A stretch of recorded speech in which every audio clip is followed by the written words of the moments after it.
Good evening, everyone. Thank you for being here. There are two different things that I'd like to discuss with you tonight. The first one being a storm that is barreling down on our country and will be impacting approximately 250 million Americans in 40 different states.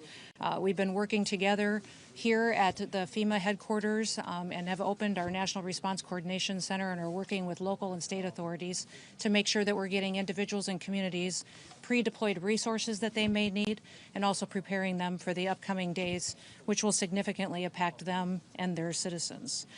The Trump administration and FEMA are working closely with them to get them information, to get them resources, and to help them be prepared and well equipped for the road ahead as we go through this next week.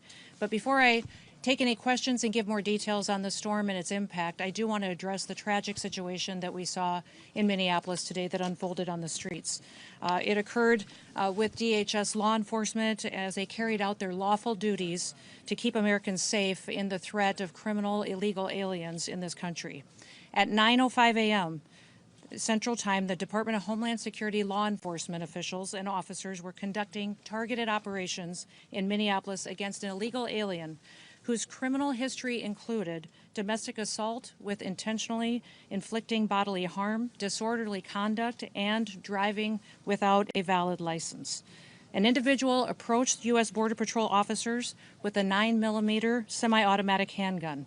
The officers attempted to disarm this individual, but the armed suspect reacted violently. Fearing for his life and for the lives of his fellow officers around him, an agent fired defensive shots.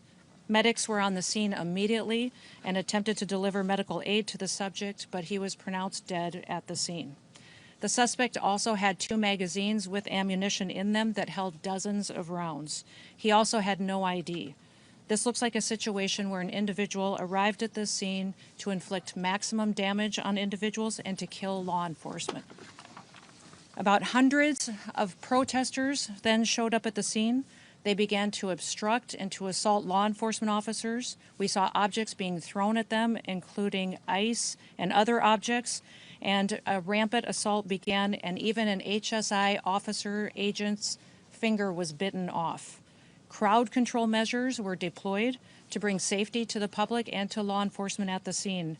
And once again, I want to remind everybody that this situation and this tragedy did not have to happen. Our law enforcement are doing everything that they can to protect the public. We're praying for this deceased loved one's family and friends, but we also recognize that the Minnesota governor and the Minneapolis mayor need to take a long, hard look in the mirror. They need to evaluate their rhetoric, their conversations, and their encouragement of such violence against our citizens and our law enforcement officers. I'll remind you that Governor Walz today in his press conference said that our officers were not even law enforcement, which is a lie. He's called them the Gestapo. He's encouraged residents and citizens and violent rioters to resist. He's doxed their identities, putting themselves and their families' lives in jeopardy. He's refused to turn over murderers to federal law enforcement officers. He's protected illegal criminals and protected them from being brought to justice, and even overseen a historic, unprecedented theft of American taxpayer dollars. Tens of billions of dollars were stolen under his watch, and he allowed it to happen, and in some instances may have even facilitated it. In other cities and states across the country, we don't see this happen. Local, state, and officials work with us to make sure that we're making their streets safer. I'll point to the city of Memphis, which is where there is a Democrat mayor in place. He worked with us and our federal law enforcement officers, and we saw murder rates drop by 50% because of that partnership. We've seen historic lows in the criminal acts that have happened in that city. We've had the same amount of law enforcement officers there, but a very different result because of the leadership in place. Last week, ICE did over 2,000 different operations, and we saw people be brought to justice and the American people made safer because of that work. We don't have this problem in Texas or in Florida because those individuals in those states work with us, and they make sure that they keep peace and calm while they bring criminals to justice. In Minneapolis, Governor Walz and Mayor Frey, they instead choose violence. They instead choose to encourage the destruction of their city and the crime against their people. It appears that they want this lawlessness to continue. It appears that they want chaos to distract from the theft and the fraud and the corruption of their city. I'll remind you that this city has been corrupt for years with what we've seen with people that have been stealing taxpayer money, all under the leadership of Governor Walz and Mayor Frey. I'm asking for all the authorities in Minneapolis and the leaders to work with us, and there are two things that we have repeatedly asked the governor and the mayor to do. Number one, all we want them to do is that when they are going to release a dangerous criminal from their jails, turn them over to us so we can get them out of this country as soon as possible. Since we have been back in the White House with President Trump's leadership, they have released over 490 criminals onto their streets rather than allow us to get them out of the country to keep families safe. The second thing that we have asked the governor and the mayor to do is to help us keep people safe. Just give us backup on the streets while we do our targeted operations to get illegal criminals out of our country, and then we wouldn't have to be there facing these types of situations that we face with violent rioters who are impacting and attacking our law enforcement officers. That's all. Those are the two requests that we've asked of them. We've asked them to help us do that so that we can continue to see success in Minneapolis like we see in so many other cities and communities across the country.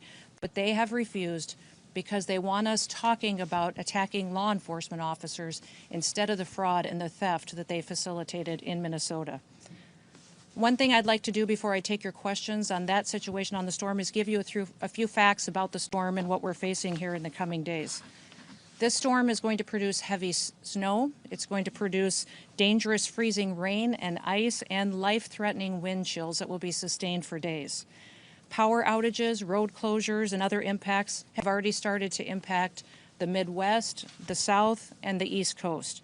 The most important thing that people can do across this country is to please stay off the roads, to stay home when possible, unless you absolutely have to be out and about. That will not only ensure that you and your family are safe, but that emergency responders aren't out there trying to rescue you when they could be out doing other work to proactively keep people safe and at home. Stay alert by listening to different announcements from your local officials and from your state. We want to remind everybody that in these emergency disaster situations, it's your local officials and local emergency managers that go out and execute response to these disasters. Your states manage it, and the federal government is here to support. We're here and have been opened and visiting and talking with all of the governors and local leaders to make sure they have everything that they need ahead of time and that we can be as prepared as possible for what is going to unfold in the coming days. I want you to make sure that you get the chance to visit the website ready.gov to see recommendations and advice for how you can protect your family and be prepared for the storm that is coming. We have 17 different states and the District of Columbia that have already declared states of emergency. President Trump has already approved emergency declarations at the federal level for these following states: for South Carolina, the Commonwealth of Virginia, Tennessee, Georgia, North Carolina, Maryland, Arkansas, Kentucky, Louisiana, Mississippi, Indiana, and West Virginia. I'm sure there will be more coming, and we are turning those around immediately to make sure that states have the resources from the federal government that they've requested. I have spoken several times on conference calls, but also called personally governors and local leaders to facilitate the partnership that we need to help keep this federal response streamlined with their state responses. The Department of Homeland Security, FEMA, CISA, our cybersecurity team focused on the electrical grid and our critical infrastructure, the Coast Guard and our other federal partners are all embedded in state operation centers across the country. Governors remain in the lead on these responses, and we are continuously talking to them to see what they need to continue to take care of their citizens and make sure that people are safe. I activated the National Response Coordination Center, which is where you are right now, 2 days ago, and we are monitoring the storm and coordinating federal support for the affected areas. At my direction, FEMA has already pre-positioned commodities in many locations across the country. We've embedded partners in state emergency operations centers, and we've deployed IMAT teams, incident management assistant teams, with dozens more ready to deploy at any moment, besides those that have already been pre-positioned. We have dozens of urban search and rescue teams that are ready to go out and to save lives in partnership with our local and state authorities should that become necessary. We do have tens of thousands of people in affected states in the South that have lost power. We have utility crews that are working to restore that as quick as possible, and we expect to continue to see that as ice builds on power lines and trees are affected and we see more damage. But we have partnered with our energy companies and rural electric communities to make sure that we are able to facilitate the repairs as soon as possible to get the power on, especially in light of the cold temperatures that we see coming for days on end. We just ask that everyone would be smart, stay home if possible, take care of your family members, check on your neighbors, and continue to work with your local officials to get through this difficult storm. And we will continue to pray for God to bless this great country and all of the families and the public servants who get up and work to keep people safe. With that, I'll take any questions that you may have. Yes. Is DHS leading the investigation into this shooting? And if so, will there be a criminal investigation? And also, will we see body camera released from the officers involved? We are conducting this investigation just like we do all other officer-involved shootings, and we'll continue to do that. So that is unfolding, and we'll give you more details as those are released. Thank you so much for doing this, and we welcome also any other guidance from Chief Scott.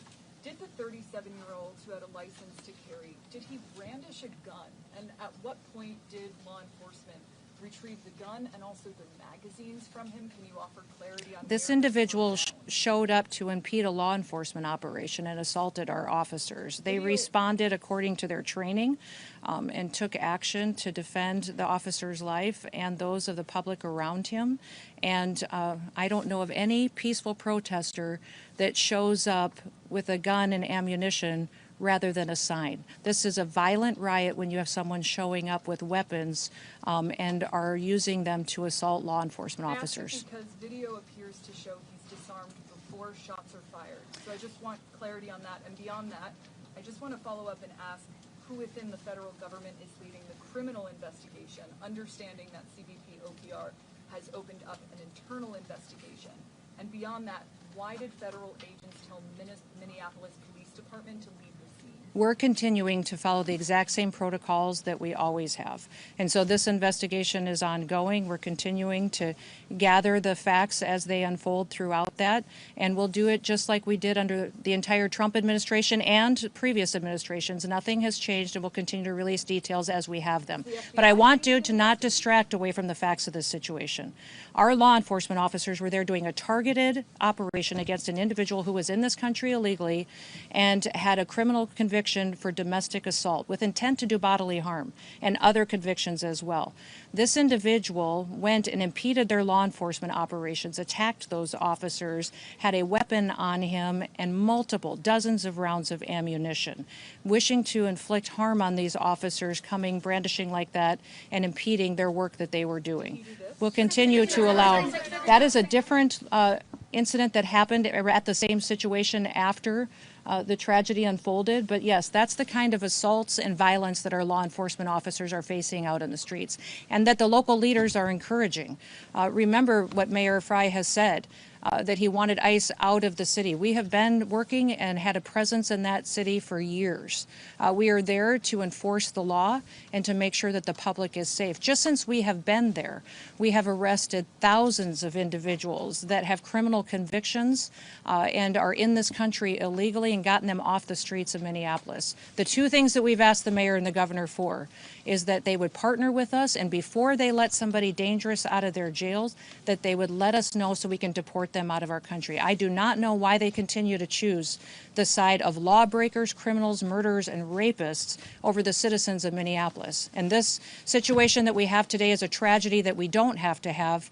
We have it because we have a mayor and a governor who encourage this violence and encourage this type of rioting. And remember, these are the individuals that were in charge when Minneapolis burned in 2020. They facilitated it, they encouraged it, and they saw the destruction, and we all watched the destruction of that city back then. It doesn't have to happen again. It appears that they're following the same playbook, and the reason that they're doing it is to distract from the corruption that they have facilitated in fraud and theft from the American taxpayers.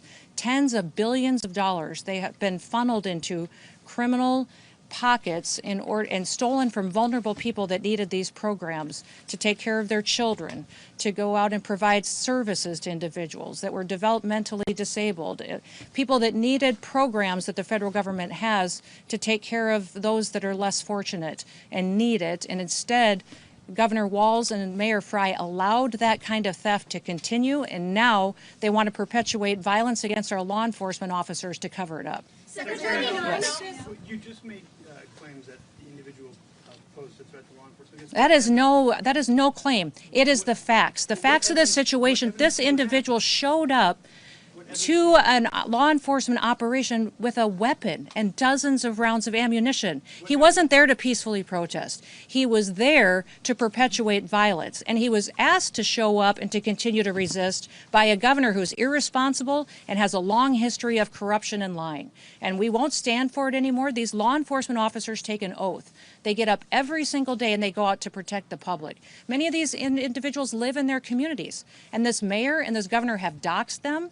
They have allowed people to threaten them and their families and expose their identities in order to instill fear and violence, and that's not what America is about. We're going to continue to tell the truth about Minnesota, Minneapolis, what happened here, the theft over the last many years that these leaders have facilitated, and we're going to continue to do our work to get to the bottom of the investigations. And the one question you should be asking is, the mayor, the governor, and the attorney general have all confirmed that they have been subpoenaed to come in front of a criminal federal grand jury.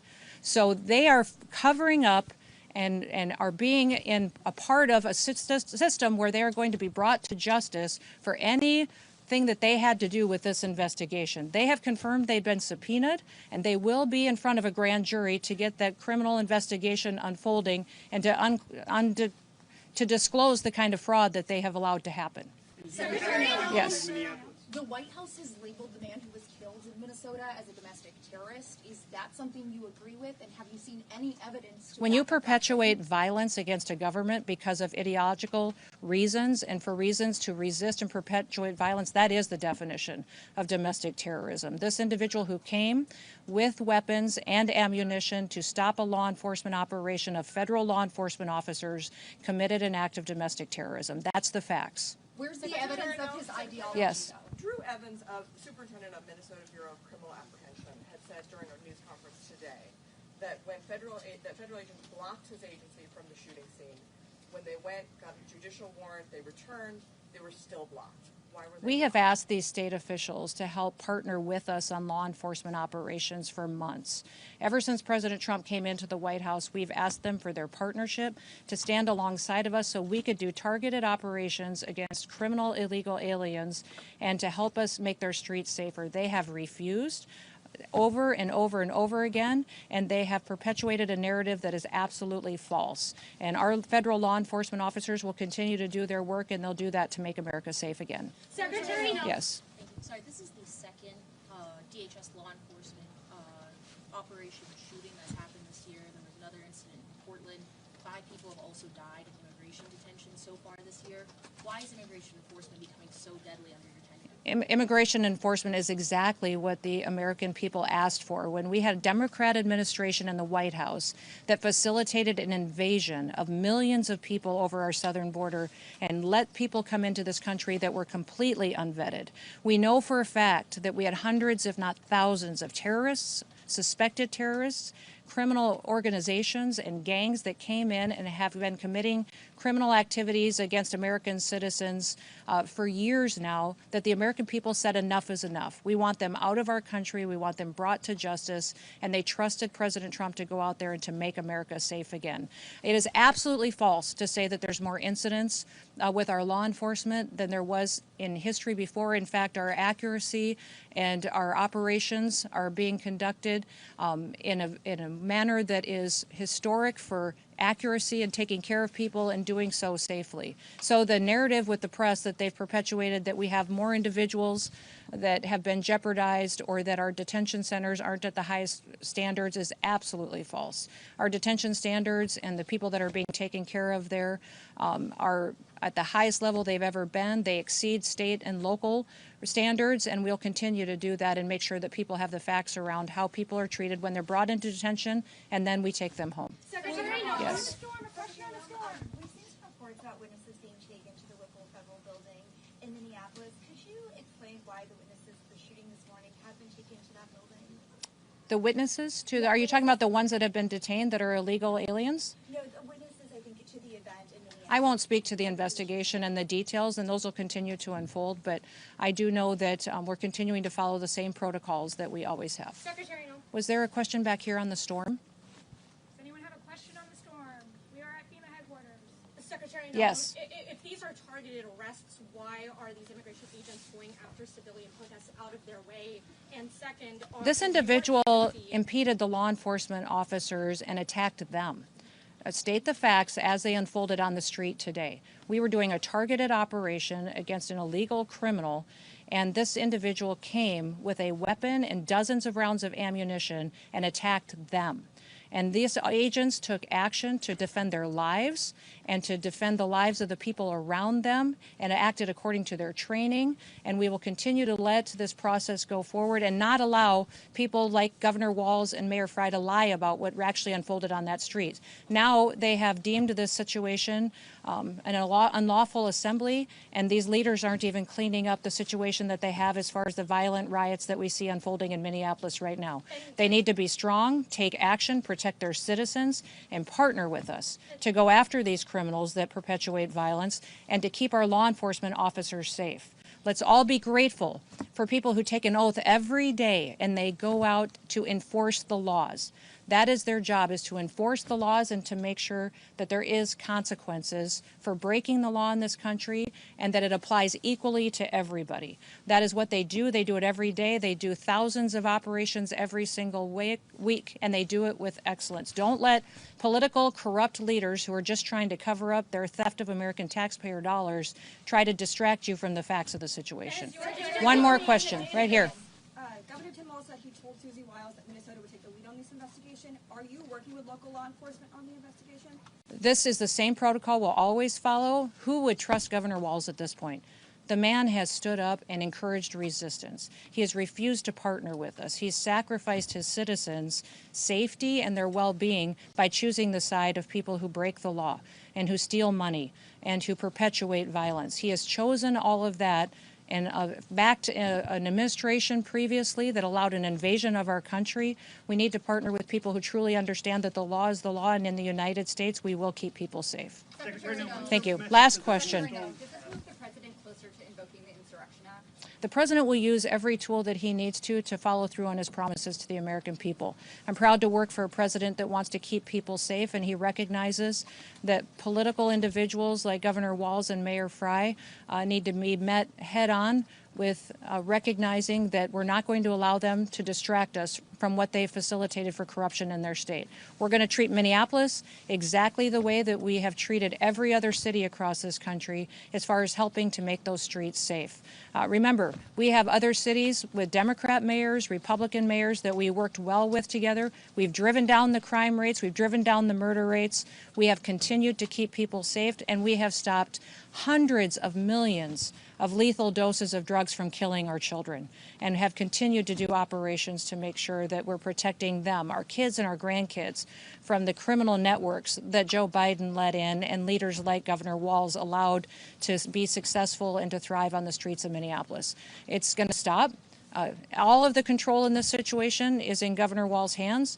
Partner with us on before you release a murderer out onto the streets, give them to us so we can get them out of our country. We are focused specifically on child pedophiles and sexual assault and trafficking rings in Minneapolis, have brought dozens and dozens of them to justice. Why is he protecting them and refusing to work with us? All he has to do is before you let somebody out of your jail onto the streets is give them to us so we can get them out of our country. The second thing is just keep people safe. Work with us so that we can go get these criminals and get out of there and not have to worry about our law enforcement officers getting attacked by individuals with guns and ammunition and weapons and assaulting and doxing them and their families.